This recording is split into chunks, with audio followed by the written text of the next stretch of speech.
বেশি থ্রেট মনে করে তারা ইসলামকে নির্মূল করার উদ্দেশ্যে সেদিন বিদ্যুৎ বন্ধ করে দিয়ে মন্ত্রী কতটা নির্লজ্জ হলে সংসদে দাঁড়িয়ে বলতে পারে যে তাদের গায়ে রং মেখে তারা শুয়েছিল।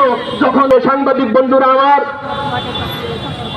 সেদিন যারা হত্যা হয়েছিল, নিহত হয়েছিল, মুখ খুলে বলতে পারে নাই যে এই শাপলার গণহত্যা, পল্টন ট্র্যাজেডি, সেনা হত্যা, বিডিআর বিদ্রোহ, এই গণহত্যা সকলের বিচার আমরা প্রত্যাশা করি হবে।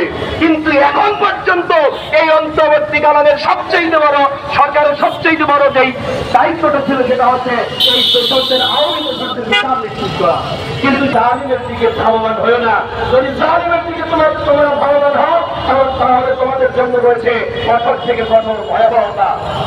بسم الله الرحمن الرحيم الحمد لله رب العالمين والصلاة والسلام على رسوله الكريم وعلى آله وأصحابه أجمعين। বাংলাদেশ ইসলামী